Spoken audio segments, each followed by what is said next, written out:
Сомерсет Моэм, мисс Скин. Лишь в самом начале сентября Эшендену, писателю по профессии, находившемуся за границей в момент начала войны, удалось вернуться в Англию.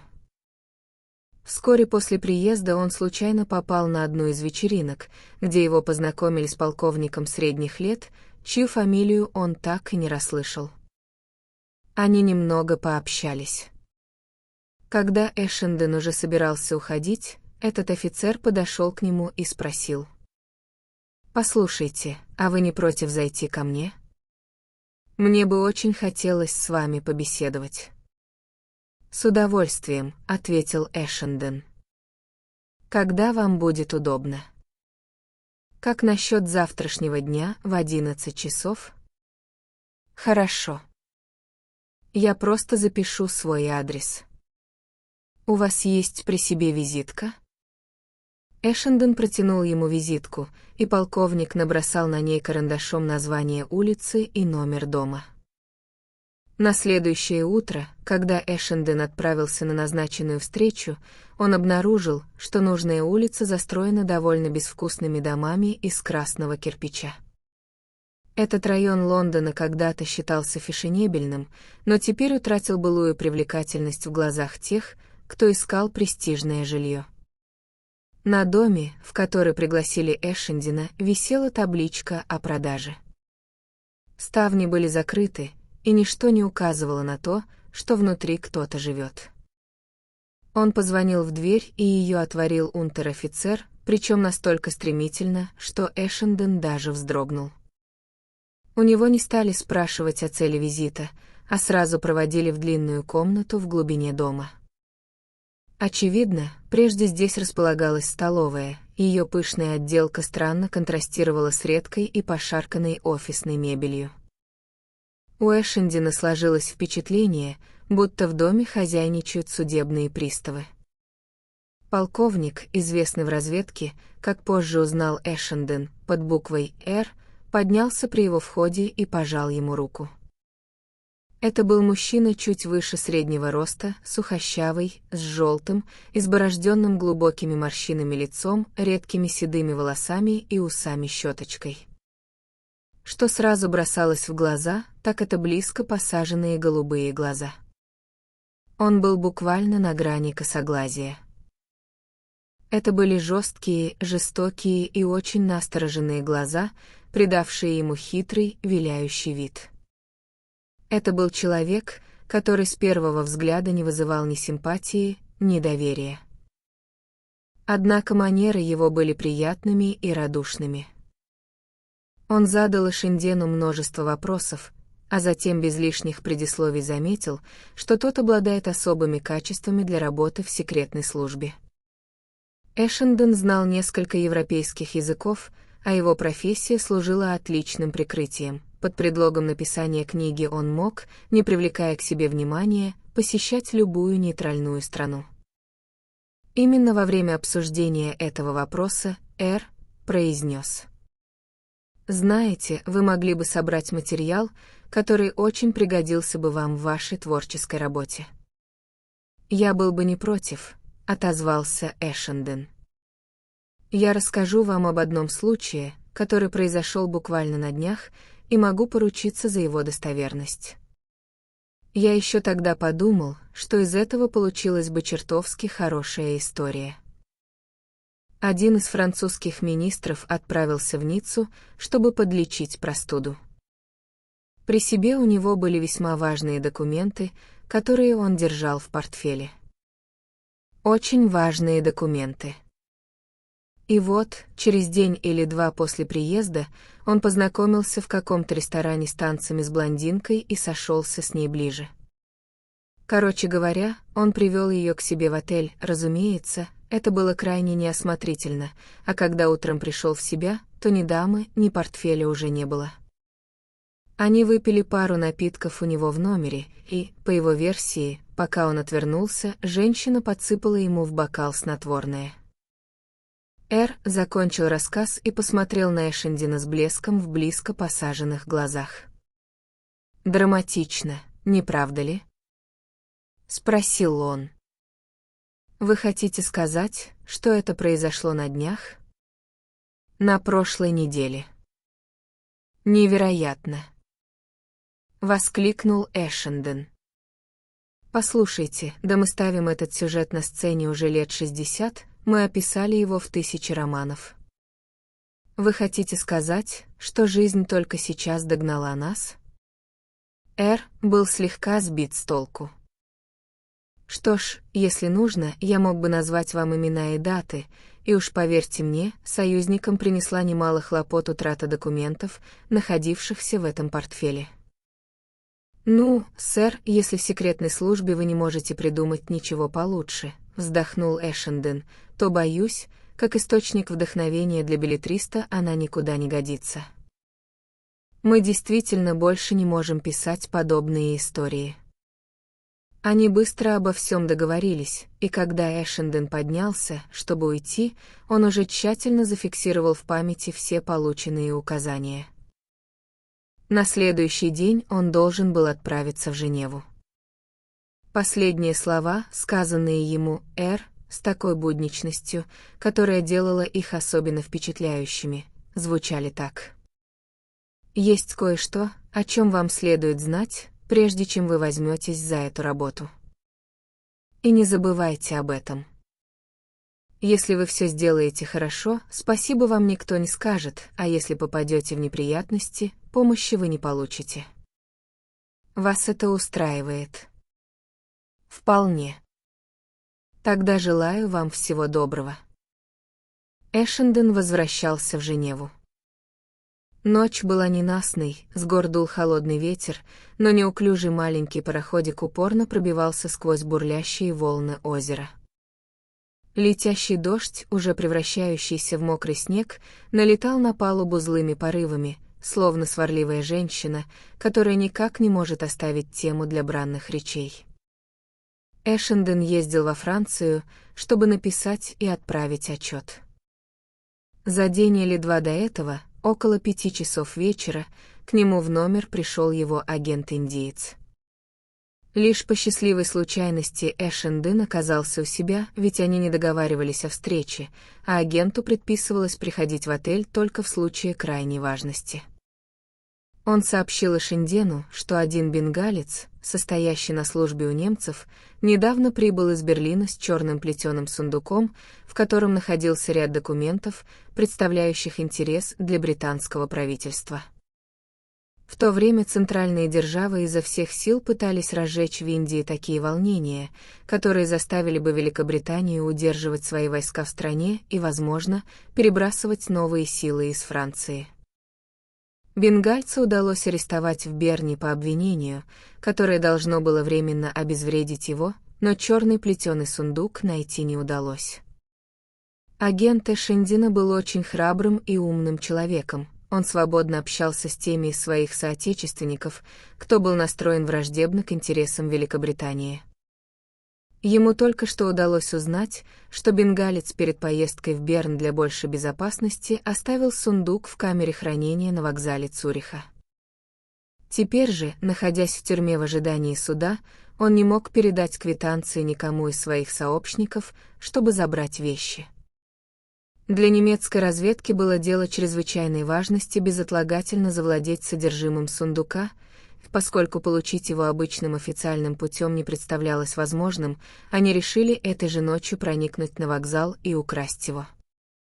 Это был дерзкий и изворотливый замысел, и Эшенден ощутил приятный прилив азарта, ведь значительная часть его работы была неимоверно скучной, когда услышал о нем. Он узнал лихой и беспринципный почерк главы немецкой секретной службы в Берне. Но кража со взломом была назначена на 2 часа ночи следующего дня, и терять было нельзя ни минуты. Он не мог доверить передачу сообщения британскому офицеру в Берне ни телеграфу, ни телефону, а сам агент-индиец поехать не мог, он и так рисковал жизнью, придя к Эшендену, и если бы кто-то заметил, как он выходит из его номера, в один прекрасный день его вполне могли бы найти плавающим в озере с ножом в спине. Поэтому Эшендену ничего не оставалось, кроме как отправиться самому. Он едва успевал на поезд до Берна, поэтому на ходу надел шляпу и пальто и сбежал по лестнице. На улице он запрыгнул в экипаж. 4 часа спустя он позвонил в дверь штаб-квартиры разведывательного отдела. Его имя было известно там лишь одному человеку, и именно его попросил позвать Эшенден. Высокий мужчина с утомленным видом, которого он раньше не встречал, вышел к нему и без единого слова провел в кабинет.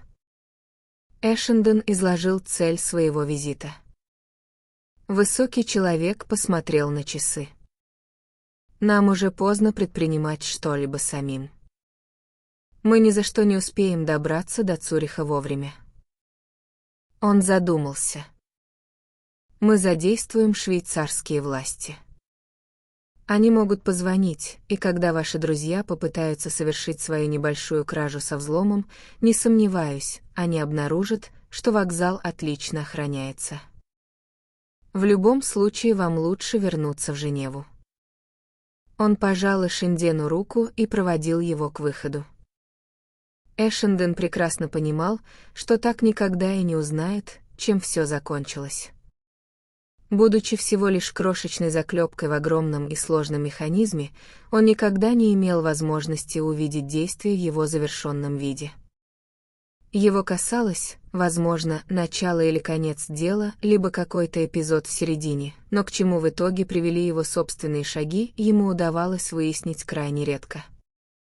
Это доставляло такое же неудовлетворение, как и те современные романы, где вам предлагают набор несвязанных между собой эпизодов и ждут, что вы, сопоставив их, сами сложите в уме связанное повествование.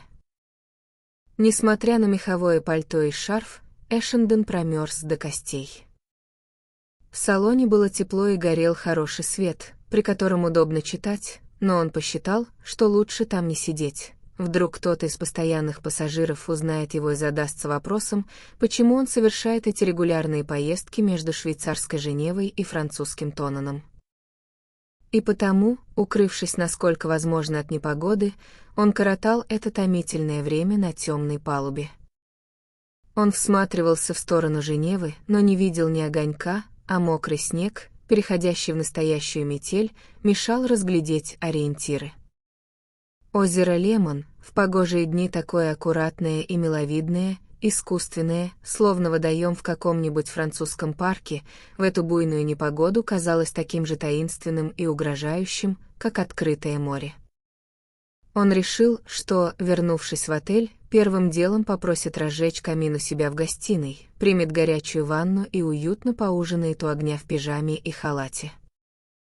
Перспектива провести вечер наедине с собой, трубкой и книгой была настолько приятной, что ради нее вполне стоило перетерпеть все невзгоды этого путешествия через озеро. Мимо него тяжело прошагали 2 матросов, низко опустив головы, чтобы защититься от летевшего в лицо мокрого снега, и один из них крикнул ему «Прибываем». Они подошли к борту и подняли перекладину, чтобы освободить место для сходней. Вглядевшись снова сквозь завывающую тьму, Эшенден смутно разглядел огни причала. Желанное зрелище. Через 2-3 минуты пароход ошвартовался, и Эшенден, закутавшись по самые глаза, примкнул к небольшой группке пассажиров, ожидавших выхода на берег.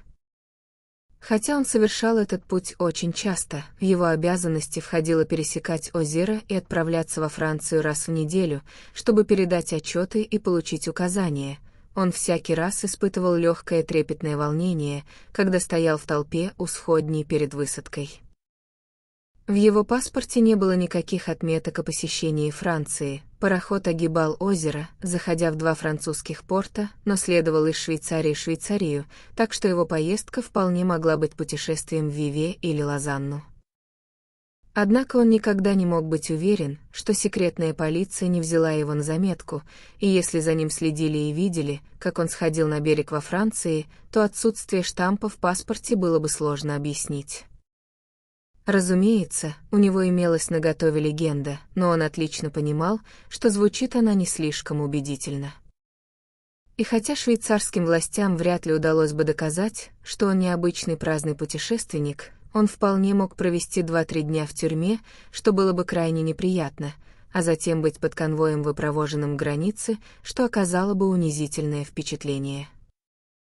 Швейцарцы прекрасно знали, что их страна стала ареной для самых разного рода интриг. Агенты секретных служб, шпионы, революционеры и агитаторы кишели в отелях крупных городов, а власти, ревностно храня свой нейтралитет, были твердо намерены пресекать любые действия, способные втянуть их в конфликт с какой-либо из воюющих держав.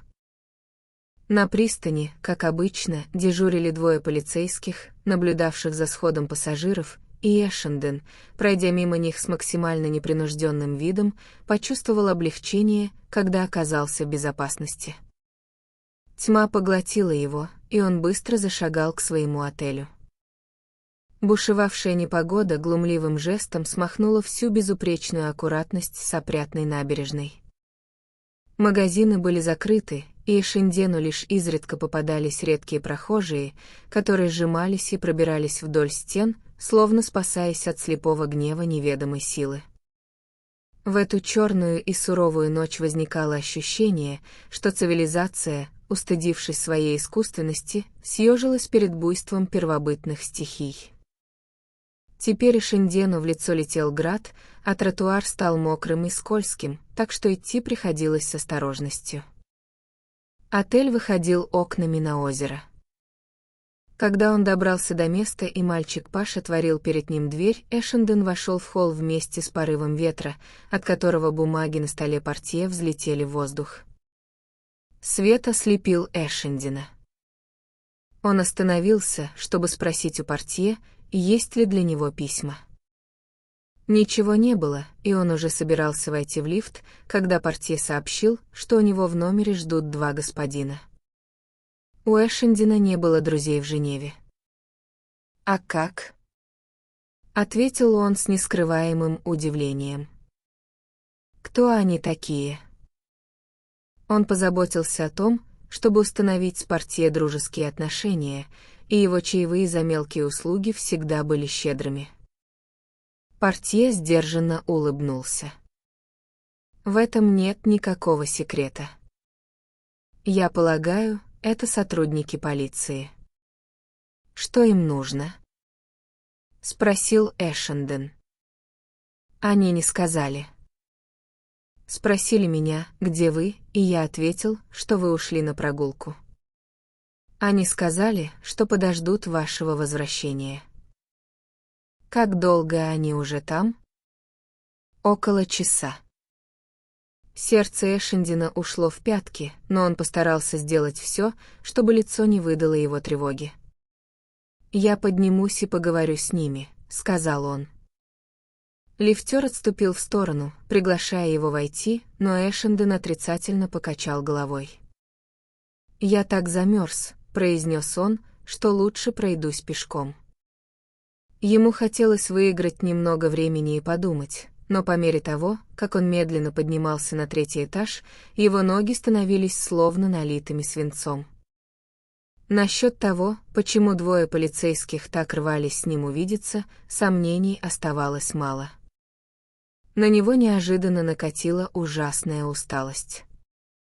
Он чувствовал, что просто не в силах отвечать на бесконечный поток вопросов. К тому же, если его арестуют как секретного агента, ему придется провести как минимум 1 ночь в камере.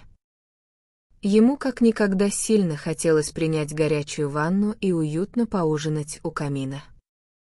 В какой-то момент у него возникло желание струсить, развернуться и просто выбежать из отеля, бросив все. Паспорт был при нем, а расписание поездов до границы он знал наизусть. Прежде чем швейцарские власти сообразили бы, что делать, он был бы уже в безопасности. И все же он продолжал упрямо шагать вверх по лестнице. Ему не нравилась мысль так легко бросить свою работу. Его отправили в Женеву с полным пониманием рисков ради выполнения определенного задания, и ему казалось, что лучше довести дело до конца. Разумеется, провести 2 года в швейцарской тюрьме – перспектива не из приятных, но подобный риск, прямо как покушение для королей, был лишь одной из профессиональных издержек. Он добрался до площадки 3-го этажа и подошел к своему номеру. В Эшендине, похоже, жила некоторая жилка легкомыслия, за которую, к слову, критики часто его упрекали, и, пока он стоял мгновение у двери, его затруднительное положение неожиданно показалось ему довольно забавным. Настроение его поднялось, и он решил идти напролом. С искренней улыбкой на губах он повернул дверную ручку и, войдя в комнату, встретился лицом к лицу со своими посетителями. «Добрый вечер, господа», — произнес он. В комнате было светло, поскольку горели абсолютно все лампы, а в камине пылал огонь. Воздух был сизым от дыма, незваные гости, устав ждать его, смолили крепкие и недорогие сигары. Они сидели прямо в пальто и шляпах-котелках, словно вошли только что, однако пепел в небольшой пепельнице на столе наглядно свидетельствовал о том, что они пробыли здесь достаточно долго, чтобы чувствовать себя как дома. Это были 2 дюжих мужчин с черными усами, довольно плотного и грузного телосложения. Они напомнили Эшендену Фафнера и Фазольта, великанов из «Золота Рейна».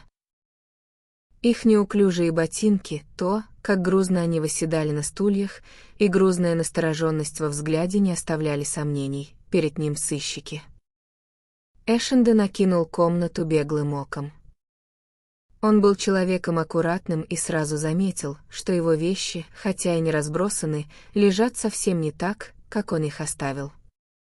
Он догадался, что в его имуществе учинили обыск. Это его не слишком обеспокоило, так как в номере он не держал ни единого компрометирующего документа. Свой шифр он выучил наизусть и уничтожил еще до отъезда из Англии, а все сообщения, приходившие из Германии, передавались ему через третьих лиц и без промедления отправлялись по назначению. При обыске найти было нечего, однако само подтверждение этой догадки лишь укрепило его подозрение. Кто-то донес властям, что он секретный агент. «Чем могу быть полезен, господа?» — любезно спросил он. «Здесь тепло, не хотите снять пальто и шляпы?» Его слегка раздражало, что они сидят в помещении в головных уборах. «Мы буквально на минуту», — ответил один из них.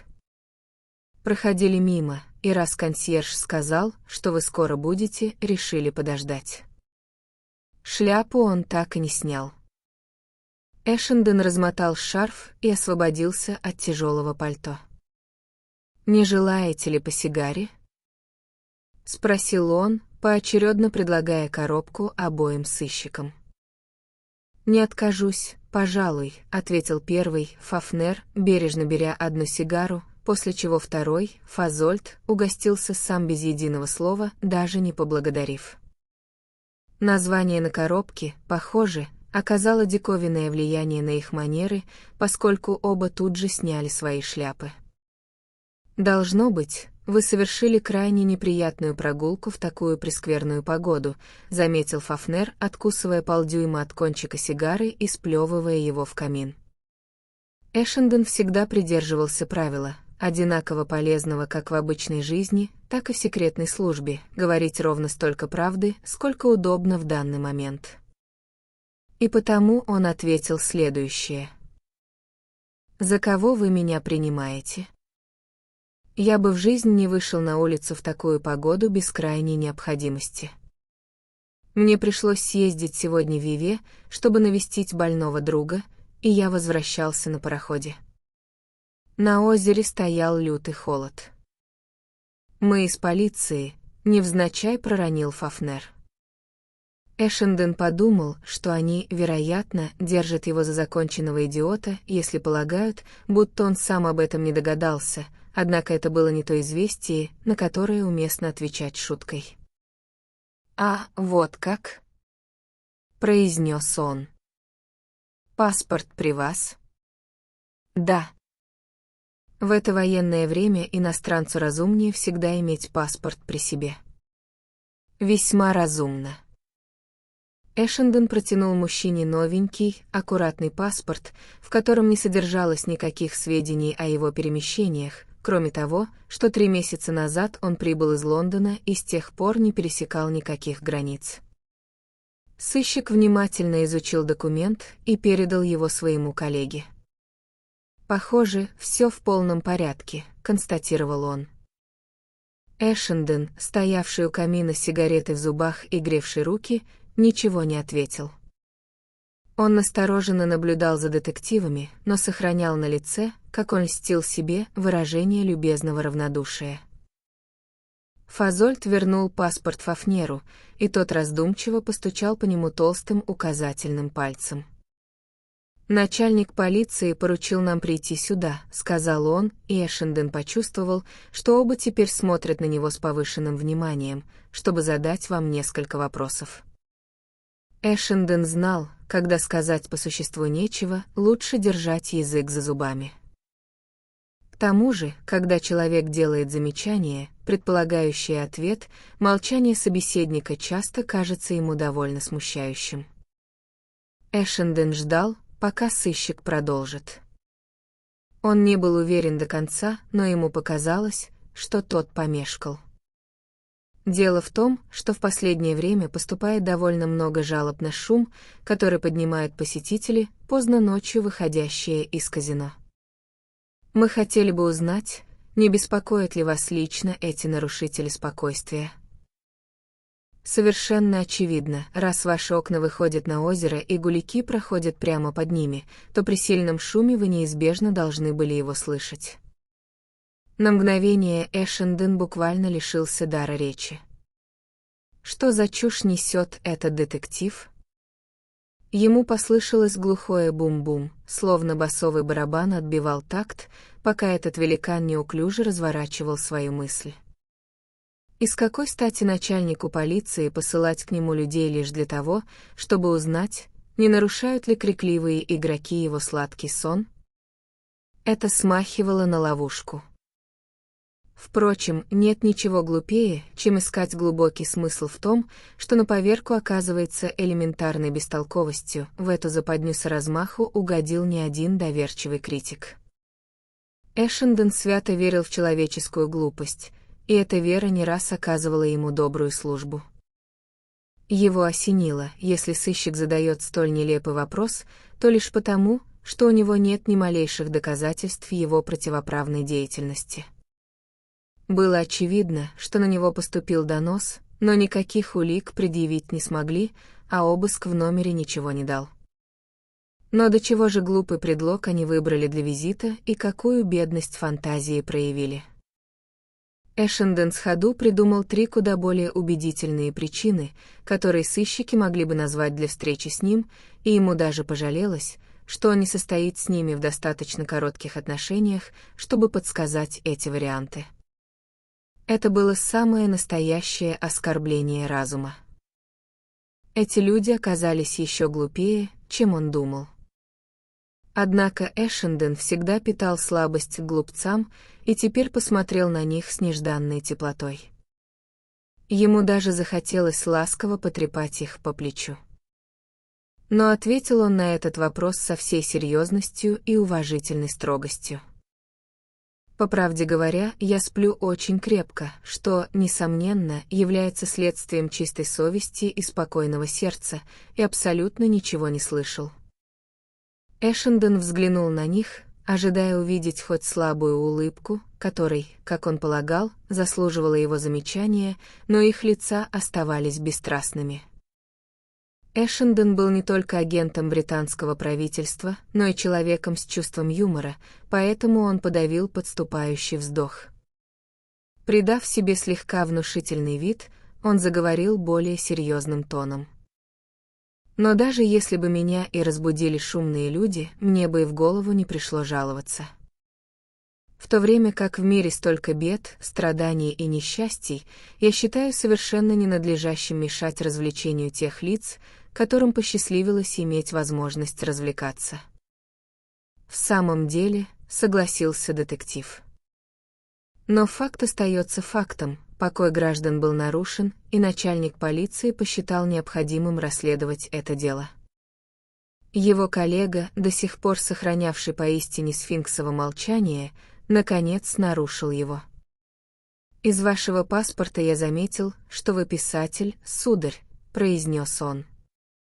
Эшенден, оправившись от прежнего трепета, чувствовал себя чрезвычайно вальяжно и с неизменным добродушием ответил. «Это правда. Профессия эта полна невзгод, но и в ней время от времени бывают свои приятные стороны». «Слава», — вежливо предположил Фафнер. «Или, скажем так, известность», — с улыбкой уточнил Эшенден. «И что же вы делаете в Женеве?» Вопрос был задан настолько любезно, что Эшенден понял, ему следует быть предельно настороже. Любезный полицейский куда опаснее для умного человека, чем полицейский агрессивный. «Я пишу пьесу», — ответил Эшенден. Он указал рукой на бумаги, лежавшие на столе. 4 глаза проследили за его жестом. Беглого взгляда Эшендену хватило, чтобы понять, сыщики уже успели осмотреть и взять на заметку его рукописи. «И почему же вы пишете пьесу здесь, а не у себя на родине?» Эшенден улыбнулся им еще более радушно, чем прежде, поскольку к этому вопросу он давно подготовился и отвечать на него было в радость. Ему было любопытно посмотреть, как они это воспримут. «Но, сударь, ведь идет война. Моя страна в смятении, там просто невозможно спокойно сидеть и писать пьесу». «Это комедия или трагедия?» «А, комедия, причем самая легкая», — ответил Эшенден. «Художнику нужны мир и тишина. Как вы можете требовать от него той отрешенности духа, которой требует творческий труд, если у него нет полного спокойствия?» Швейцарии посчастливилось остаться нейтральной, и мне показалось, что именно в Женеве я найду ту обстановку, которая мне нужна. Фафнер слегка кивнул Фазольту, но дал ли он тем самым понять, что считает Эшендена дураком, или же выразил сочувствие его стремлению укрыться от бурлящего мира, Эшенден понять не мог. Как бы то ни было, детектив, судя по всему, пришел к выводу, что больше ничего из разговора с Эшенденом не выудит, поскольку его замечания стали отрывочными, и через пару минут он поднялся, чтобы уйти. Когда Эшенден, тепло пожав им руки, закрыл за парочкой дверь, он издал глубокий вздох облегчения. Он пустил воду для ванны, настолько горячую, насколько мог выдержать, и, раздеваясь, с удовольствием размышлял о своем спасении. Накануне произошел один случай, который и заставил его держать ухо востро. У него на службе состоял один швейцарец, известный в разведке под именем Бернард. Он недавно прибыл из Германии, и Эшенден, желая с ним встретиться, поручил ему прийти в определенное кафе в определенное время. Поскольку прежде он его не видел, то, во избежание ошибки, передал через посредника, какой вопрос задаст сам и какой ответ тот должен дать. Для встречи он выбрал обеденное время, так как в эти часы в кафе вряд ли было многолюдно. Войдя, он увидел лишь одного человека того возраста, какого, по его представлениям, должен был быть Бернард. Мужчина сидел один. Эшенден подошел к нему и невзначай задал заготовленный вопрос. Заготовленный ответ был получен, и, сев рядом, Эшенден заказал себе вермут. Шпион оказался коренастым малым, бедно одетым, с круглой, коротко остриженной светлой головой, бегающими голубыми глазами и болезненно-желтой кожей. Доверия он не внушал, и если бы Эшенден по опыту не знал, как трудно найти людей, готовых отправиться в Германию, он был бы удивлен, что его предшественник нанял этого человека. Он был германо-швейцарцем и говорил по-французски с сильным акцентом. Он тут же попросил выплатить ему жалование, и Эшенден передал ему деньги в конверте. Это были швейцарские франки. Шпион в общих чертах рассказал о своем пребывании в Германии и ответил на въедливые вопросы Эшендена. По профессии он был официантом и нашел работу в ресторане неподалеку от одного из мостов через Рейн, что давало ему отличную возможность добывать необходимую информацию. Причины его приезда в Швейцарию на несколько дней выглядели вполне правдоподобно, и с его возвращением через границу, казалось, никаких трудностей возникнуть не должно было. Эшенден выразил удовлетворение его работой, дал ему новые указания и уже приготовился завершить встречу. «Очень хорошо», — проговорил Бернард. «Но прежде чем я вернусь в Германию, я хочу получить 2000 франков». «Вот как?» «Да, и я хочу получить их прямо сейчас, не выходя из этого кафе. Мне нужно выплатить эту сумму, и она должна быть у меня. Боюсь, я не могу дать вам этих денег». Угрюмая гримаса сделала лицо мужчины еще более неприятным, чем прежде. «Вы обязаны их дать». «С чего вы это взяли?» Шпион наклонился вперед и, не повышая голоса, но говоря так, чтобы слышал только Эшенден, гневно выпалил: «Вы думаете, я буду и дальше рисковать жизнью за ту нищенскую сумму, которую вы мне платите?» Не далее, как 10 дней назад в Майнце схватили и расстреляли человека.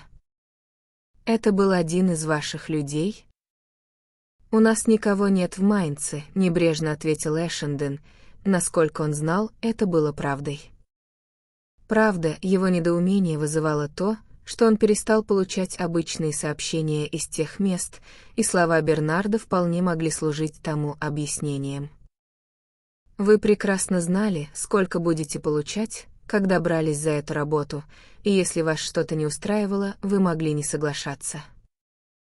У меня нет полномочий давать вам ни на сантим больше. Вы видите, что у меня здесь?» — спросил Бернард. Он достал из кармана небольшой револьвер и многозначительно погладил его пальцами. «И что вы собираетесь с ним делать? Заложите в ломбард?» С сердитым пожатием плеч тот убрал револьвер обратно в карман.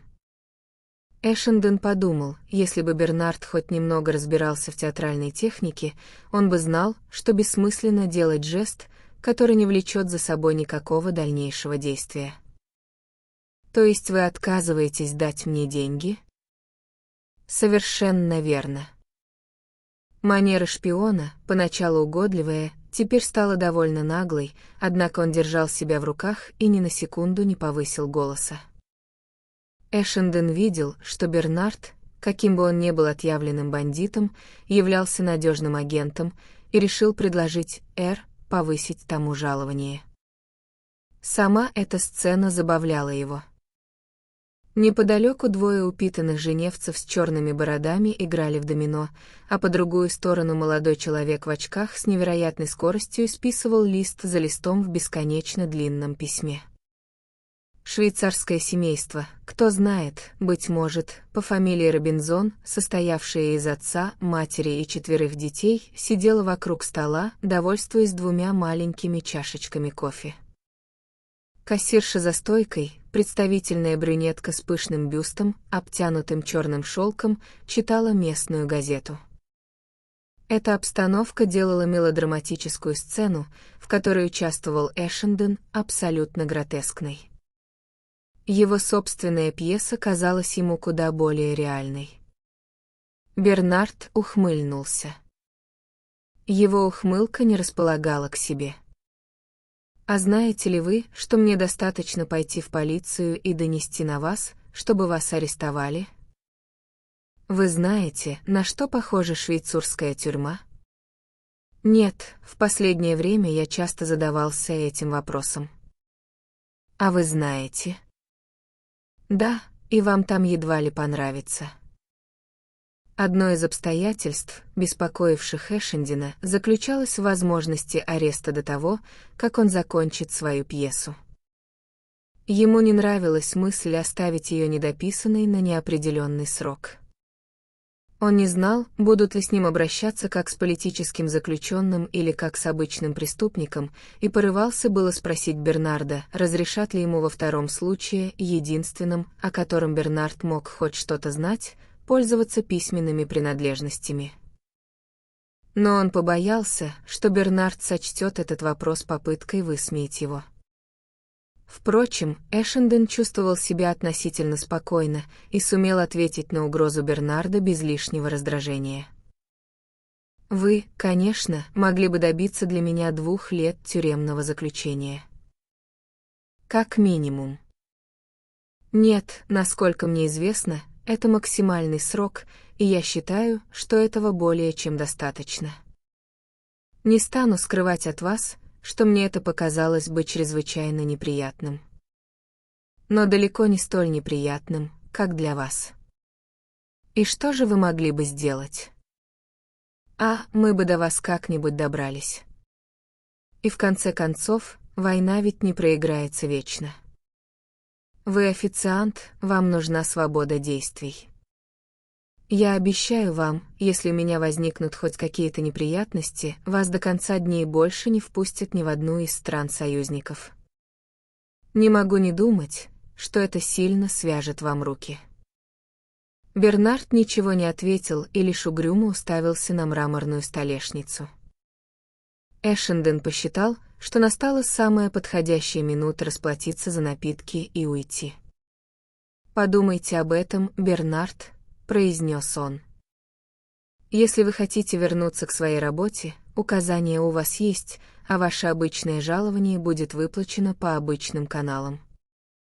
Шпион пожал плечами, и Эшенден, хотя и понятия не имел, чем в итоге закончился их разговор, чувствовал, что ему надлежит удалиться с достоинством.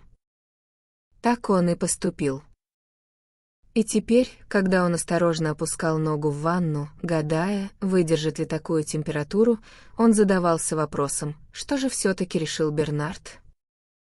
Вода была горячей, но не обжигающей, и он постепенно погрузился в нее полностью. В целом ему казалось, что шпион счел за благо действовать честно, а источник доноса следует искать в другом месте. Возможно, в самом отеле. Эшенден откинулся назад и, когда его тело привыкло к теплу воды, издал вздох удовлетворения. В самом деле, размышлял он, в жизни бывают минуты, когда весь этот путь, ведущий от первобытной грязи ко мне самому, кажется почти оправданным. Эшенден не мог не думать о том, что ему повезло выпутаться из передряги, в которой он оказался этим днем. Будь он арестован и в конечном счете приговорен, пожав плечами, лишь назвал бы его чертовским дураком и принялся бы искать кого-то другого на его место. Эшенден уже достаточно хорошо знал своего начальника, чтобы понимать, когда тот предупреждал, что в случае неприятностей помощи ждать не стоит, он имел в виду ровно то, что сказал.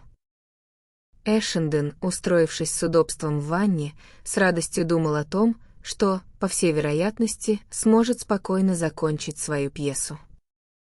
Полиция ушла ни с чем, и хотя с этого момента за ним могут наблюдать с повышенным вниманием, маловероятно, что они предпримут дальнейшие шаги, пока он хотя бы в общих чертах не набросает 3-й акт.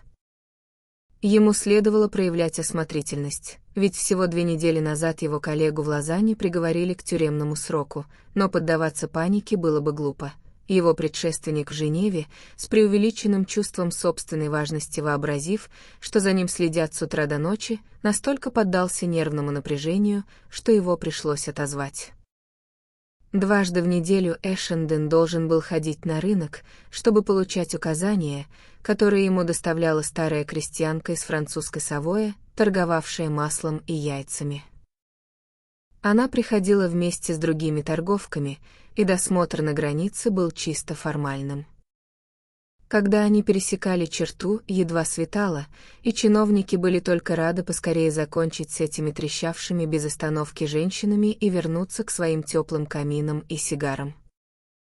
И в самом деле, Эта пожилая дама выглядела настолько добродушно и невинно, со своей тучностью, толстым красным лицом и улыбчивым добродушным ртом, что требовалось быть очень проницательным детективом, чтобы вообразить, будто, если дать себе труд запустить руку глубоко между ее пышными грудями, можно найти клочок бумаги, который отправит на скамью подсудимых честную старушку, уберегавшую своего сына от окопов благодаря этому риску, и английского писателя, подбирающегося к среднему возрасту.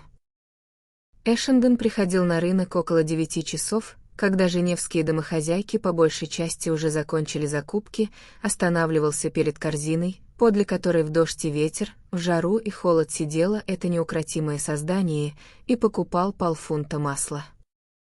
Она незаметно сунула ему записку в руку, когда давала сдачу с 10 франков, и он неторопливо удалялся. Единственный рискованный момент наступал тогда, когда он шел обратно в отель с бумагой в кармане, и после этой встряски он твердо решил сократить до минимума время, в течение которого ее могли у него обнаружить. Эшенден вздохнул, поскольку вода была уже далеко не такой горячей, до крана он не мог дотянуться рукой, не удавалось повернуть его и пальцами ног, как должен был бы поворачиваться любой сносный кран, а если уж приподняться, чтобы подлить горячей воды, то с таким же успехом можно было и вовсе вылезти. С другой стороны, он не мог нащупать ногой пробку, чтобы спустить воду и тем самым заставить себя выбраться, но и не находил в себе достаточной воли, чтобы вышагнуть из ванны как мужчина. Ему часто приходилось слышать от людей, будто он обладает твердым характером, и теперь он размышлял о том, что люди склонны судить поверхностно, поскольку делают выводы на основе недостаточных улик. Они ведь никогда не видели его в горячей, но неуклонно остывающей ванне. Впрочем, мысли его снова вернулись к пьесе, и он стал придумывать шутки и колкости, которые, как он знал по горькому опыту, на бумаге никогда не будут выглядеть так изящно, а со сцены не прозвучат так удачно, как сейчас в его голове.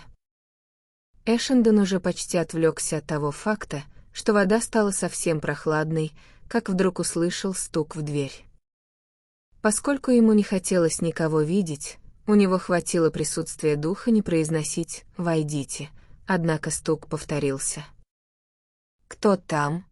— раздраженно крикнул он. «Вам письмо». «Ну так войдите». «Постойте минуту». Эшенден услышал, как открылась дверь в спальню, вылез из ванны, накинул полотенце и вышел. Его ждал мальчик Паша с запиской, требовавший лишь устного ответа. Писала проживавшая в отеле дама, приглашавшая его сыграть в бридж после ужина, подпись стояла на континентальный манер «Баронесса де Хиггинс». Эшенден, мечтавший об уютной трапезе в собственной комнате, в тапочках и с книгой, прислоненной к настольной лампе, уже собирался было отказаться, когда ему пришло в голову, что в сложившихся обстоятельствах благоразумнее показаться в обеденном зале этим вечером. Было глупо полагать, будто по отелю не разнеслась весть о визите полиции, и следовало доказать другим постояльцам, что он ничуть не обескуражен.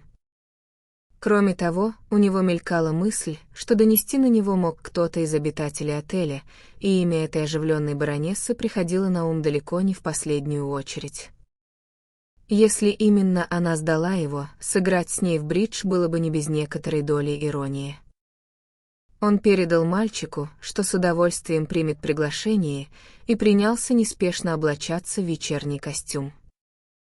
Баронесса фон Хиггинс была австрийкой, которая, поселившись в Женеве в первую же зиму войны, посчитала удобным придать своей фамилии максимально французский вид. Она безупречно говорила по-английски и по-французски. Своей фамилией, столь далекой от тевтонской, она была обязана дедушке, йоркширскому конюху, которого еще в начале XIX века увез в Австрию князь Бланкенштайн.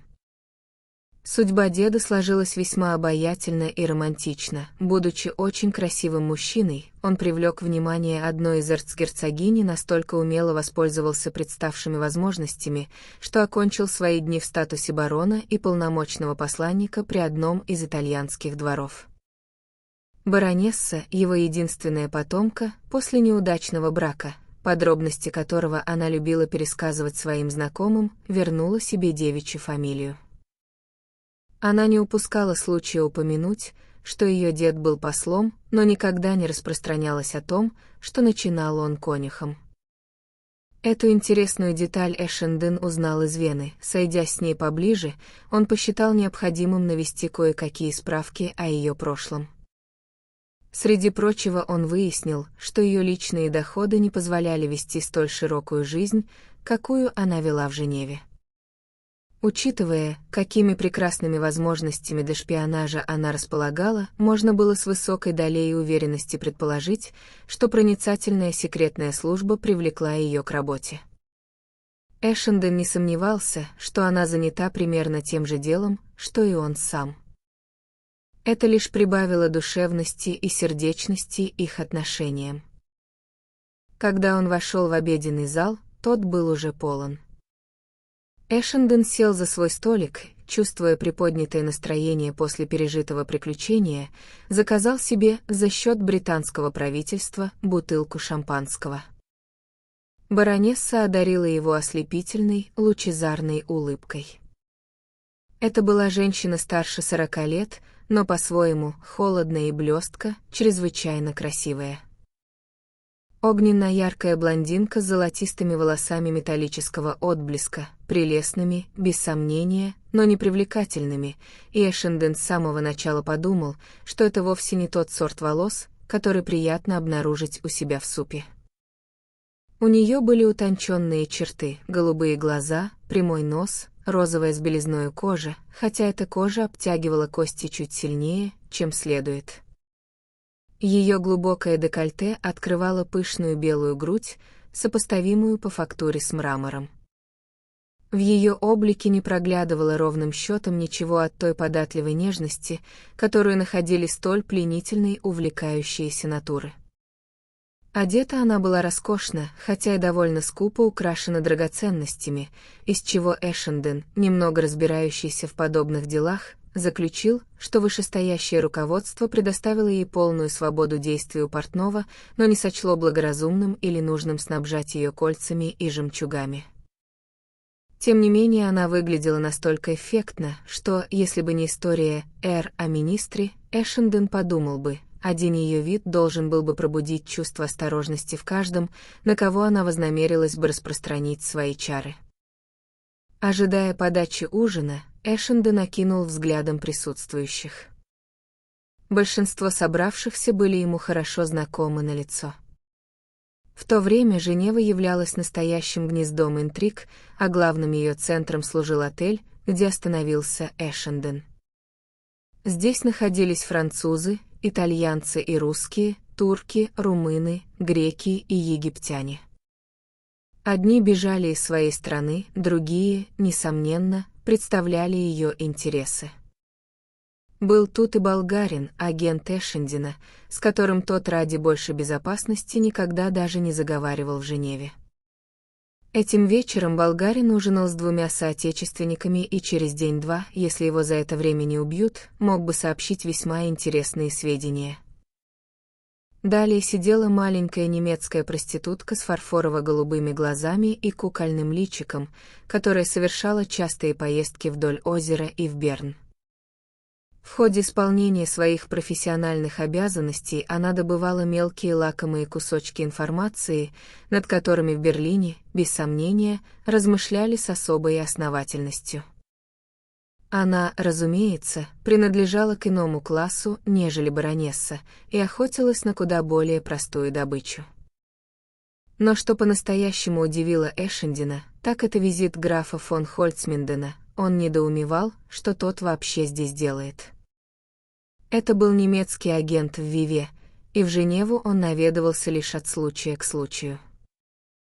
Однажды Эшенден видел его в старом квартале города с его молчаливыми домами и безлюдными улицами. Граф стоял на углу и беседовал с человеком, чей облик весьма настойчиво наводил на мысли о шпионаже, и Эшенден много бы дал, чтобы услышать их разговор.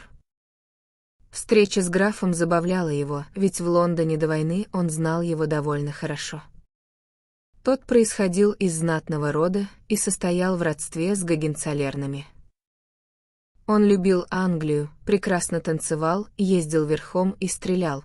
Люди говорили, что он более англичанин, чем сами англичане. Это был высокий, худой малый в отлично сшитом костюме, с коротко остриженной по-прусски головой и той особенной выправкой, словно он вот-вот склонится перед особой королевской крови, выправкой, которую скорее ощущаешь, чем видишь в тех, кто провел жизнь при дворе. У него были обаятельные манеры, и он живо интересовался изящными искусствами. Однако теперь Эшенден и он делали вид, будто никогда прежде не встречались. Каждый, разумеется, знал, чем занят другой, и Эшенден намеревался было подшутить над ним по этому поводу. Казалось абсурдным, обедав с человеком время от времени на протяжении многих лет и играя с ним в карты, вести себя так, будто видишь его впервые в жизни, но удержался. Дабы немец не принял его поведение за очередное доказательство британского легкомыслия перед лицом войны. Эшенден был сбит с толку, Хольцминден прежде ноги не протурял в этот отель, и маловероятно, что он сделал это сейчас без веской причины. Эшенден задался вопросом, не связано ли это событие с необычным присутствием в обеденном зале принца Али. На том этапе было опрометчиво приписывать любое происшествие, каким бы случайным оно ни казалось, простой игре случайностей. Принц Али был египтянином, близким родственником Хидива, бежавшим из своей страны после свержения последнего. Он являлся заклятым врагом англичан и, как было известно, активно занимался разжиганием беспорядков в Египте. На прошлой неделе Хидив в глубочайшей тайне провел 3 дня в отеле, и эта парочка устраивала непрерывные совещания в апартаментах принца. Это был маленький, тучный мужчина с густыми черными усами. Он проживал с 2 дочерьми и неким пашой по имени Мустафа, который служил его секретарем и ведал его делами. Вчетвером они ужинали за одним столом, они пили много шампанского, но сидели в угрюмом молчании.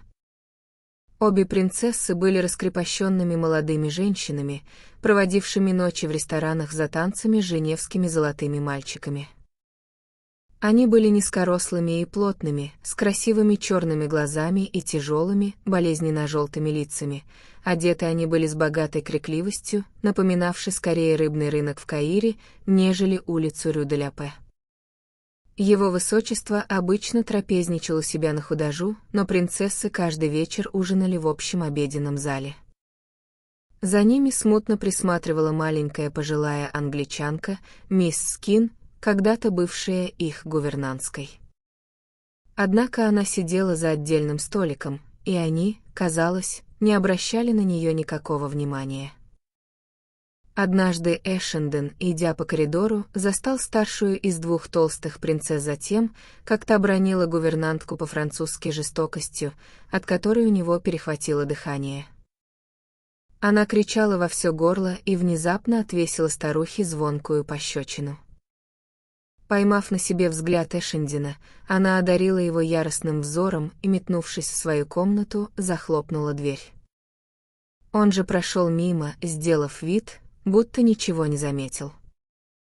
По прибытии Эшенден попытался сойтись поближе с мисс Скин, но она встретила его попытки завязать знакомство не просто с холодностью, а с откровенной грубостью. Сначала он стал приподнимать шляпу при встрече с ней, на что она отвечала лишь чопорным кивком. Затем он попытался заговорить с ней, но она ответила настолько отрывисто, что намерение не иметь с ним никаких дел стало очевидным. Однако Эшендену не следовало падать духом, поэтому, собрав все свое хладнокровие, он воспользовался первым же случаем, чтобы вступить с ней в разговор. Она выпрямилась и произнесла по-французски, но с английским акцентом: «Я не желаю знакомиться с незнакомцами». Она повернулась к нему спиной и при следующей встрече сделала вид, будто его вовсе не существует. Это была крошечная женщина, буквально несколько косточек в мешочке из сморщенной кожи, а ее лицо изрезали глубокие морщины. Было очевидно, что она носит парик, мышино-коричневый, весьма пышный и не всегда сидевший ровно. Она была густо накрашена, с большими ярко-алыми пятнами румян на увядших щеках и ярко-красными губами. Одевалась она фантастически, в пестрые наряды, выглядевшие так, будто их купили в разнобой в лавке старьевщика, а днем носила огромные, нелепо девичьи шляпы. Семенила она в очень маленьких, элегантных туфельках на весьма высоких каблуках. Ее облик был настолько гротескным, что вызывал скорее оцепенение, чем смех.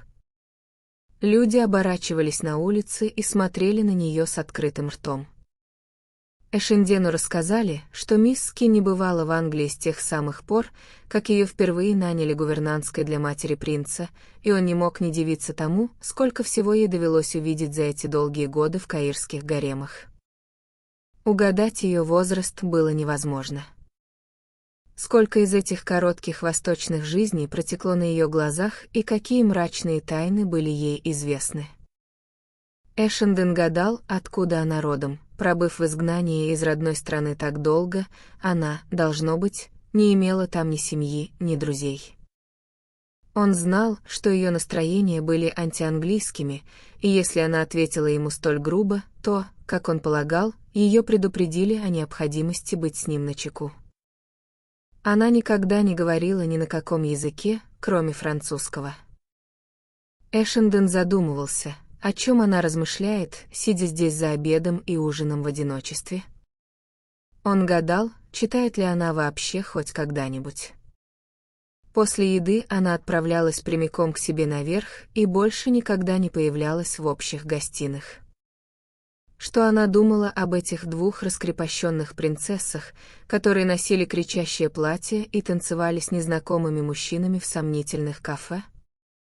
Но когда мисс Скин проходила мимо него на выходе из обеденного зала, Эшендену показалось, что ее лицо маска угрюмо исказилось. Казалось, она испытывала к нему сильную личную неприязнь. Ее взгляд встретился с его взглядом, и они на мгновение уставились друг на друга. Ему показалось, будто она пытается вложить в свой взор невысказанное оскорбление. На этом накрашенном, увядшем личике все это смотрелось бы смешно и нелепо, если бы по какой-то причине не выглядело странно трогательным и жалостным. Но тут баронесса де Хиггинс, окончив ужин, собрала свой платок и сумочку и под поклоны официантов, расступавшихся по обе стороны, преисполненное величие, поплыла через просторный зал. Она остановилась у столика Эшендена. Выглядела она великолепно. «Я так рада, что вы сможете сыграть в бридж этим вечером», произнесла она на безупречном английском языке, в котором едва угадывался легкий немецкий акцент.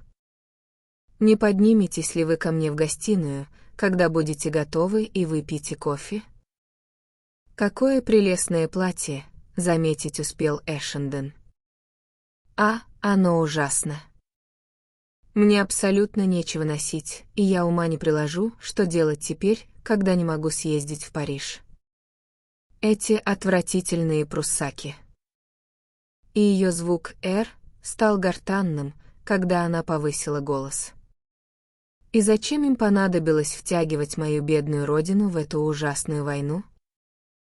Она вздохнула, одарила его ослепительной улыбкой и поплыла дальше. Эшенден доел одним из последних, и когда он покидал обеденный зал, тот был уже почти пуст. Проходя мимо графа Хольцминдена, Эшенден, находившийся в весьма игривом расположении духа, позволил себе лишь тень подмигивания. Немецкий агент не мог быть до конца уверен, показалось ли ему, и если заподозрил неладное, мог теперь ломать себе голову, пытаясь разгадать, какую тайну предвещает этот знак. Эшенден поднялся на 3-й этаж и постучал в дверь баронессы. «Войдите, войдите», — отозвалась она и распахнула дверь. Она с душевной теплотой пожала обе его руки и увлекала в комнату. Он увидел, что 2 человека, составлявшие компанию для 4, уже прибыли. Это были принц Али и его секретарь. Эшенден был изумлен. «Позвольте представить вам мистера Эшендена, ваше высочество», произнесла баронесса на беглом французском. Эшенден поклонился и пожал протянутую руку. Принц быстро взглянул на него, но ничего не сказал. Мадам де Хиггинс продолжила. «Не знаю, знакомы ли вы с Пашой». «Чрезвычайно рад знакомству, мистер Эшенден», произнес секретарь принца, горячо пожимая ему руку. «Наша прекрасная баронесса наслышана о вашей игре в бридж, а его высочество просто страстный поклонник этой игры. Не правда ли, ваше высочество?» «Да, да», — отозвался принц. Мустафа Паша был огромным тучным малым лет 45, с большими подвижными глазами и пышными черными усами. Он был в смокинге с крупным бриллиантом на манишке и в феске своей страны. Он был чрезвычайно разговорчив, и слова сыпались из его рта бурным потоком, будто горох из мешка. Он из кожи вон лез, чтобы проявить крайнюю любезность к Эшендену. Принц же сидел молча, спокойно разглядывая Эшендена из-под тяжелых век. Он казался застенчивым. «Я не видел вас в клубе, сударь», — молвил Паша. «Вы не любите баккара?» «Играю, но довольно редко». Баронесса, которая перечитала решительно все, говорит мне, что вы замечательный писатель. К сожалению, я не читаю по-английски. Баронесса расточила Эшендену весьма пышные комплименты, которым он прислушался с должным и признательным вежливостью, а затем, предложив гостям кофе и ликеры, достала карты. Эшенден не мог не задаваться вопросом, почему его пригласили сыграть. Он, как он сам себе льстил, питал мало иллюзий насчет себя, а что до бриджа, то и вовсе никаких.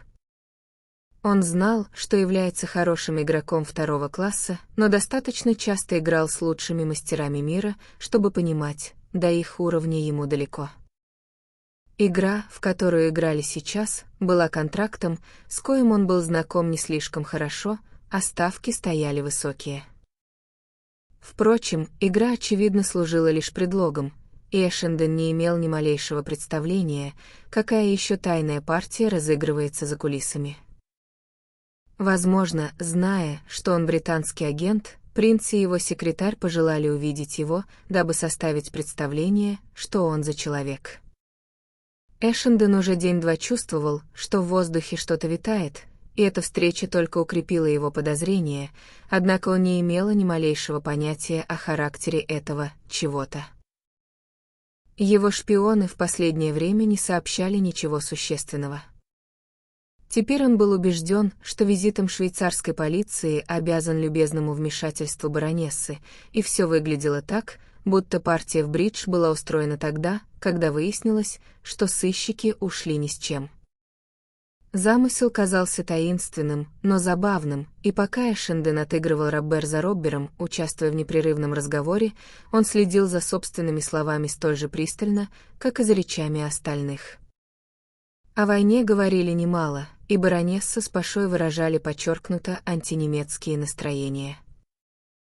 Сердце баронессы рвалось в Англию, откуда брал истоки ее род, тот самый йоркширский конюх, а Паша взирал на Париж как на свою духовную родину.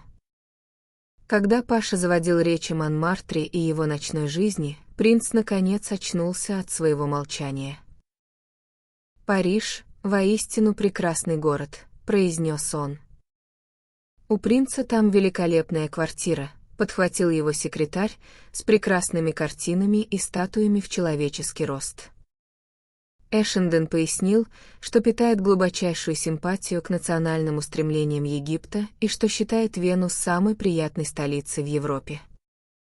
Он был столь же любезен с ними, сколь и они с ним.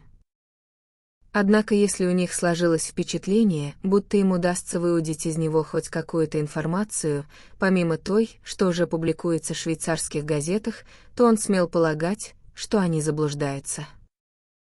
В какой-то момент у него возникло подозрение, что его аккуратно зондируют на предмет возможного подкупа. Сделано это было настолько тонко, что он не мог быть уверен до конца, но в воздухе явно витало ненавязчивое намекание, умный писатель мог бы оказать хорошую услугу своей родине и заработать приличные деньги для себя, если бы согласился пойти на соглашение, способное принести многострадальному миру тот покой, коего искренне желает каждый гуманный человек. Было очевидно, что в этот первый вечер ничего слишком прямого сказано не будет, но Эшенден, проявляя максимальную уклончивость, скорее общей доброжелательностью, нежели конкретными словами, постарался дать понять, что готов выслушать продолжение этой темы. Беседуя с пошой и красивой австрийкой, он ощущал на себе внимательный взгляд принца Али и с неловкостью подозревал, что тот слишком хорошо читает его мысли. Он скорее чувствовал, чем знал наверняка. Принц — человек весьма способный и проницательный. Не исключено, что после его ухода принц скажет остальным двум, что они попусту тратят время и с Эшенденом им делать нечего. Вскоре после полуночи, когда один из рабберов завершился, принц поднялся из-за стола. «Уж поздно», — произнес он, — «и у мистера Эшендена, без сомнения, завтра полно дел. Мы не должны задерживать его». Эшенден принял это как сигнал к отбытию. Он оставил троицу обсуждать положение дел и удалился, пребывая в немалом недоумении. Ему оставалось лишь надеяться, что они озадачены не меньше его самого. Вернувшись к себе в номер, он внезапно осознал, что смертельно устал. Раздеваясь, он едва мог разлеплять глаза, и в то же мгновение, как бросился на кровать, погрузился в сон. Он мог бы поклясться, что не проспи и 5 минут, как его вырвал из небытия стук в дверь. Он прислушался на мгновение. «Кто там?» «Это горничная». «Откройте. Мне нужно кое-что сказать вам». Чертыхаясь, Эшенден включил свет, провел рукой по редеющим и взъерошенным волосам, ибо, подобно Юлию Цезарю, терпеть не мог выставлять на показ некрасивую лысину, отмкнул и отворил дверь. За порогом стояла растрепанная швейцурская горничная. На ней не было фартука, и выглядела она так, будто набросила одежду в спешке. Старая английская дама, гувернантка египетских принцесс, умирает и хочет видеть вас. Меня. Удивился Эшенден. Это невозможно. Я с ней даже не знаком. Нынче вечером с ней все было в порядке. Он растерялся и высказывал мысли вслух по мере их возникновения. Она просит именно вас. Доктор спрашивает, придете ли вы. Ей осталось недолго. Это, должно быть, ошибка. Я не могу быть ей нужен. Она назвала ваше имя и номер вашей комнаты. Она просит «скорей, скорей». Эшенден пожал плечами. Он вернулся в комнату, чтобы надеть тапочки и халат, а затем, по зрелом размышлении, опустил в карман небольшой револьвер. Эшенден куда больше верил в собственную сообразительность, чем в огнестрельное оружие, которое имеет обыкновение выстреливать не вовремя и производить лишний шум, однако бывают минуты, когда приятное чувство сжатых вокруг рукояти пальцев прибавляет уверенности, а этот внезапный вызов казался ему чрезвычайно таинственным. Было бы глупо полагать, будто эти два любезных и тучных египетских джентльмена устраивают для него какую-то ловушку, однако в той работе, которой занимался Эшенден, серая рутина время от времени имела склонность беззастенчиво скатываться в мелодраму 60-х годов. Подобно тому, как страсть не стесняется пользоваться избитыми фразами, так и случай проявляет глухоту к пошлости литературных штампов. Комната мисс Скин находилась на 2 этажа выше номера Эшендена, и, сопровождая горничную по коридору и лестнице, он спросил у нее, что случилось со старой гувернантской. Горничная была суетлива и глуповата. «По-моему, у нее удар». «Не знаю». Ночной портье разбудил меня и сказал, что господин Бриди просит меня немедленно подняться. Господин Бриди был помощником управляющего. «Который час?» — спросил Эшенден. «Должно быть, уже 3 часа». Они подошли к двери мисс Скин, и горничная постучала. Дверь отворил господин Бриди. Его явно подняли с постели, он был в шлепанцах на босу ногу, серых брюках и сюртуке, наброшенном прямо поверх пижамы. Выглядел он комично. Его волосы, обычно аккуратно приглаженные к голове, теперь стояли дыбом. Он рассыпался в извинениях. «Тысячи извинений за беспокойство, господин Эшенден, но она все время просила звать вас, и доктор сказал, что за вами следует послать». «Ничего страшного, абсолютно». Эшенден вошел. Это была небольшая комната, выходившая окнами во двор, и в ней горел весь свет. Окна были закрыты, а шторы зашторены. Стояла душная жара. Доктор, бородатый сидеющий швейцарец, стоял у изголовья кровати. Господин Бриди, несмотря на свой наряд и явную растерянность, нашел в себе достаточно присутствия духа, чтобы остаться предупредительным управляющим и с соблюдением всех церемоний устроил надлежащее представление. Это мистер Эшенден, которого просила позвать мисс Скин. Доктор Арбос с медицинского факультета Женевского университета. Не произнеся ни слова, доктор указал на кровать. На ней лежала мисс Скин. Эшенден вздрогнул, взглянув на нее. На ней был большой белый хлопчатобумажный ночной колпак. Входя, Эшенден заметил коричневый парик на подставке на туалетном столике, завязанный под подбородком, и белая пышная ночная рубашка с высоким воротником. Колпак и рубашка принадлежали ушедшей эпохе и напоминали иллюстрации Крукшенко к романам Чарльза Диккенса. Ее лицо все еще блестело от крема, которым она пользовалась перед сном для снятия макияжа, но сняла она его наскоро, и на ее бровях оставались черные полосы, а на щеках — красные. Она казалась совсем крошечной, лежа в постели, не больше ребенка, и невероятно древней. «Ей должно быть далеко за 80», — подумал Эшенден. Она походила не на человека, а на куклу, карикатуру на древнюю ведьму, которую ироничный мастер игрушек своял ради забавы.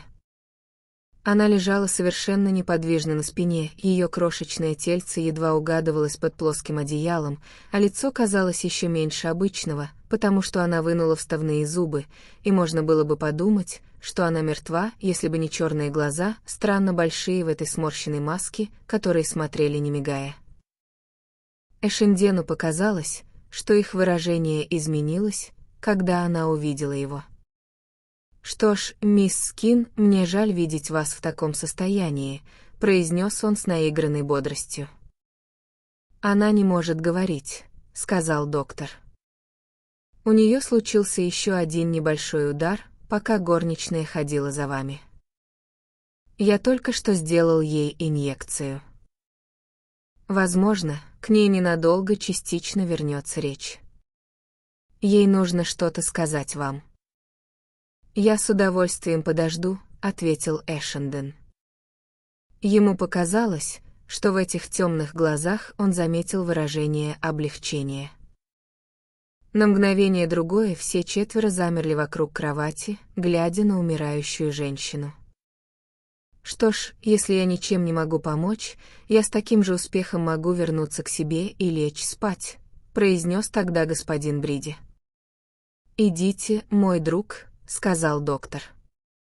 «Вы ничем не можете помочь». Господин Бриди повернулся к Эшендену. «Могу я замолвить с вами пару слов?» — спросил он. «Разумеется». Доктор заметил внезапный страх в глазах мисс Скин. «Не тревожьтесь», — ласково сказал он. «Господин Эшенден никуда не уходит. Он останется столько, сколько вы пожелаете. Помощник управляющего подвел Эшендина к двери и прикрыл ее, чтобы оставшиеся в комнате не слышали его пониженного голоса.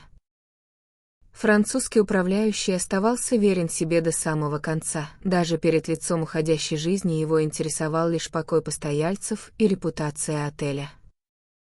«Я могу рассчитывать на вашу скромность, господин Эшенден, не так ли?» — зашептал помощник управляющего.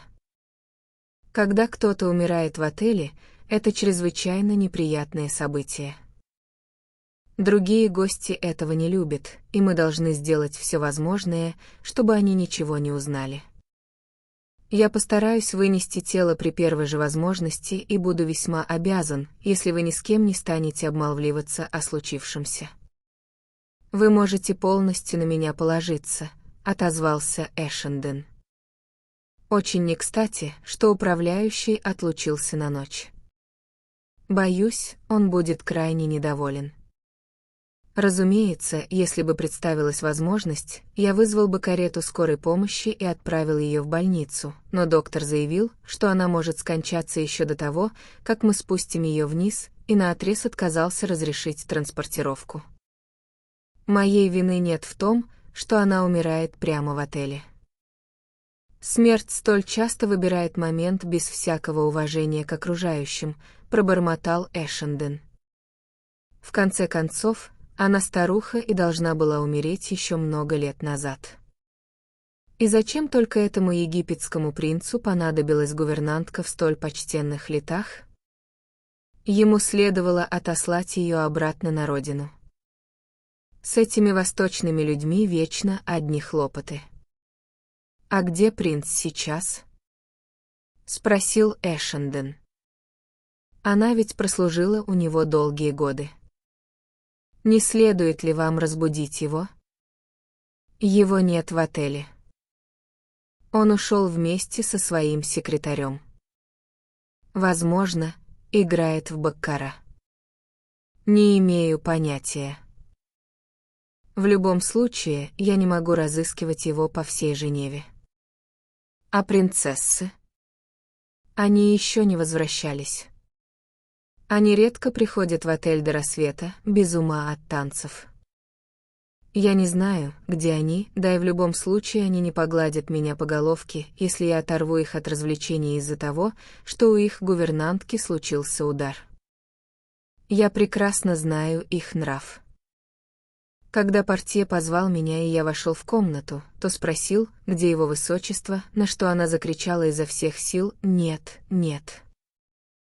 Значит, она еще могла говорить?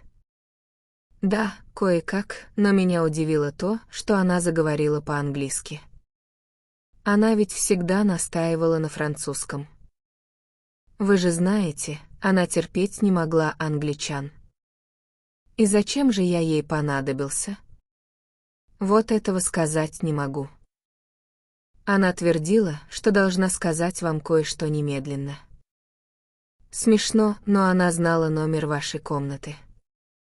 Сначала, когда она попросила вызвать вас, я не хотел никого посылать. Я не могу позволить, чтобы моих клиентов беспокоили посреди ночи из-за капризов сумасшедшей старухи. Вы имеете право на отдых, я полагаю. Но когда пришел доктор, он настоял. Она не давала нам покоя, а когда я сказал, что придется подождать до утра, она расплакалась. Эшенден взглянул на помощника управляющего. В разыгравшейся сцене тот не находил абсолютно ничего трогательного. Доктор спросил, кто вы такой, и когда я объяснил, он предположил, что она хочет видеть вас просто потому, что вы ее соотечественник. «Возможно», — сухо ответил Эшенден. «Что ж, попробую немного поспать. Я дам указание ночному портье будить меня, когда все кончится. К счастью, ночи сейчас длинные, и если все пройдет гладко, мы успеем унести тело до рассвета». Эшенден вернулся в комнату, и темные глаза умирающей женщины тут же устремились на него. Он чувствовал, что обязан произнести хоть что-нибудь, но, заговорив, с досадой подумал о том, как нелепо люди обычно беседуют с тяжелобольными. «Боюсь, вы чувствуете себя очень скверно, мисс Скин». Ему показалось, что в ее глазах промелькнула вспышка гнева, и Эшенден не мог не подумать, что его пустые слова лишь раздражают ее. «Вы не против подождать?» — тихо спросил доктор. «Разумеется, не против». Как выяснилось, ночного портье разбудил звонок телефона из комнаты мисс Скин, однако, сняв трубку, он никого не услышал. Звонок продолжал настойчиво греметь, поэтому портье поднялся наверх и постучал в дверь. Не получив ответа, он отпер номер универсальным ключом и обнаружил мисс Скин, лежащей на полу. Телефонный аппарат упал рядом. Похоже, почувствовав себя дурно, она сняла трубку, чтобы позвать на помощь, после чего потеряла сознание. Портье поспешил за помощником управляющего, и вдвоем они перенесли ее обратно на кровать. Засим разбудили горничную и вызвали врача. Эшендену было не по себе слушать, как доктор излагает эти подробности в присутствии самой мисс Скин. Тот говорил так, словно она не понимала по-французски, да и вообще словно ее уже не было в живых. Затем доктор произнес: «Что ж, сделать здесь больше решительно нечего. Мое присутствие бесполезно. Если произойдут изменения, мне перезвонят». Эшенден, понимая, что мисс Скин может пролежать в таком состоянии еще не 1 час, лишь пожал плечами. «Что ж, хорошо».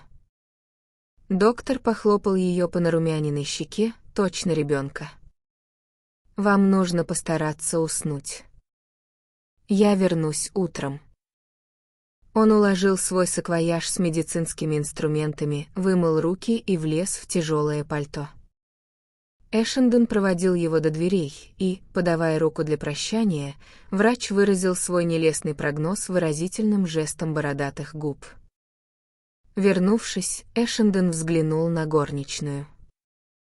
Она неловко примостилась на краешке стула. Казалось, в присутствии смерти она боялась проявить малейшую дерзость. Ее широкое, некрасивое лицо осунулось и опухло от усталости. «Вам нет никакого смысла сидеть здесь», — сказал ей Эшенден. «Почему бы вам не пойти спать? Господин не захочет оставаться здесь один.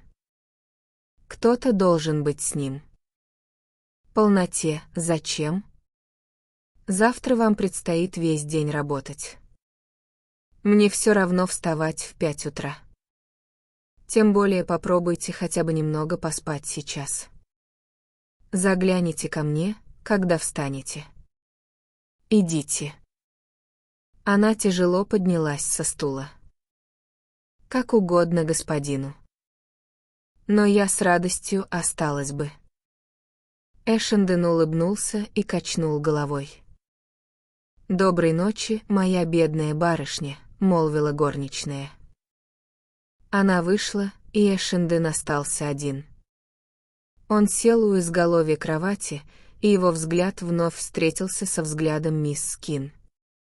Ловить на себе этот немигающий, упорный взор было довольно неловко. «Не тревожьте себя, мисс Скин. У вас случился легкий удар. Я уверен, речь вот-вот вернется к вам». В этот момент он отчетливо прочитал в ее темных глазах отчаянную попытку заговорить. Ошибиться было невозможно, разум разрывался от желания произнести слово, но парализованное тело отказывалось повиноваться. Ее разочарование выплеснулось наружу самым явным образом, на глаза навернулись слезы, которые покатились по щекам. Эшенден достал платок и вытер их. «Не расстраивайтесь так, мисс Скин. Наберитесь немного терпения, и я уверен, вы сможете сказать все, что захотите». Он не знал, показалось ли ему, но в ее глазах, казалось, прочлась отчаянная мысль о том, что времени ждать у нее просто нет. Возможно, он лишь приписывал ей собственные размышления. На туалетном столике лежали ее скромные туалетные принадлежности, тисненные щетки с серебряными ручками и серебряное зеркальце. В углу стоял потертый черный сундук, а на шкафу покоилась большая шляпная коробка из глянцевой кожи. Все это выглядело бедно и убого в опрятном номере отеля с его гарнитуром из полированного розового дерева. Яркий свет был просто невыносим. «Не будет ли вам удобнее, если я выключу часть света?» — спросил Эшенден. Эшенден выключил весь свет, оставив гореть лишь настольную лампу у изголовья кровати, и снова сел. Ему страстно захотелось закурить. И вновь его взгляд оказался прикован к тем глазам, в которых теперь сосредоточилось все, что еще оставалось живым в этой древней старухе. Он был твердо убежден, ей нужно было сказать ему что-то крайне важное, что-то неотложное. Но что именно? Что? Может быть, она позвала его лишь потому, что, чувствуя близость смерти, эта изгнанница со стажем внезапно ощутила тоску по родному дому и захотела умереть рядом с кем-то из своего народа, столь давно забытого? Именно так думал доктор. Но почему она послала именно за ним? В отеле были и другие англичане. Проживала, к примеру, пожилая пара, отставной индийский чиновник с женой, которым, казалось бы, обратиться было куда естественнее. Ведь никто не был для нее большим чужаком, чем Эшенден. «Вы хотите мне что-то сказать, мисс Скин?» Он попытался прочесть ответ в ее глазах. Они продолжали многозначительно смотреть на него, но в чем заключался этот смысл, он не имел ни малейшего представления. «Не бойтесь, я не уйду. Я останусь здесь столько, сколько вам потребуется». Ничего, решительно ничего. Черные глаза, и по мере того, как он всматривался в них, они, казалось, таинственно разгорались, словно за ними таился огонь, продолжали удерживать его своим настойчивым взором. Тогда Эшенден задался вопросом, а не потому ли она вызвала его, что знала о его работе на британскую разведку? Возможно ли, что в этот последний миг в ней произошло неожиданное отторжение всего, чем она жила долгие годы? Быть может, на пороге смерти любовь к родине, спавшая полвека, пробудилась в ней вновь? «Глупо верить в подобную чушь», — подумал Эшенден, — «это же дешевое бульварное чтиво». И все же ее охватило желание сделать хоть что-то для своей страны. В такие минуты никто не бывает до конца сам собой, а патриотизм — в мирное время позиция, которую лучше предоставить политикам, публицистам и глупцам, но в темные дни войны чувство, способное заставить сжаться само сердце, патриотизм толкает людей на странные поступки. Было любопытно, что она не пожелала видеть ни принца, ни его дочерей. Не возненавидела ли она их внезапно? Не почувствовала ли себя предательницей из-за них и не захотела ли в последний час искупить вину? Все это крайне маловероятно, она просто глупая старая дева, которой следовало умереть еще много лет назад. Однако игнорировать невероятное было нельзя. Вопреки протестам здравого смысла, Эшенден проникся странной уверенностью, у нее есть тайна, которую она жаждет ему доверить. Она позвала его, зная, кто он такой, потому что он мог пустить эти сведения в ход. Она умирала и ничего не боялась. Но действительно ли это было так важно? Эшенден подался вперед, пытаясь с еще большим усердием прочесть то, что говорили ее глаза. Возможно, это была лишь какая-то мелочь, имевшая значение только для ее сбитого с толку старушечьего мозга. Эшендена тошнило от людей, видевших шпионов в каждом безобидном прохожем и заговоры, в самых безобидных совпадениях. Шансы были 100-1, вернись к мисс Скин речь, она поведала бы ему нечто абсолютно бесполезное. Но сколько же должна была знать эта старуха? С ее острыми глазами и чутким слухом ей наверняка выпадал случай проведать о делах, тщательно скрываемых от куда более значительных персон. Эшенден снова вспомнил свое ощущение, будто вокруг него готовится что-то поистине серьезное. Странно, что Хольцминден явился в отель именно сегодня, из чего бы принцу Али и Паше, этим азартным игрокам, тратить вечер на игру в контрактный бридж именно с ним. Не исключено, что на кону стоял новый замысел, не исключено, что вершились крупнейшие дела, и то, что могла сказать старуха, решило бы все. Это могло означать поражение или победу. Что угодно. А она лежала здесь, не в силах произнести ни слова. Долгое время Эшенден молча всматривался в нее. «Это как-то связано с войной, мисс Скин?» Громко и внезапно спросил он. Что-то промелькнуло в ее глазах, и судорога пробежала по ее маленькому сморщенному лицу. Это было явное движение. Происходило нечто странное и ужасное, и Эшенден затаил дыхание. Крошечное хрупкое тело внезапно сотряслось, и старуха, словно последним отчаянным усилием воли, приподнялась на кровати. Эшенден бросился вперед, чтобы поддержать ее. «Англия», — выдохнула она, всего лишь одно это слово, резким, хриплым голосом, и упала обратно ему на руки. Когда он опустил ее голову на подушку, он понял, что она мертва.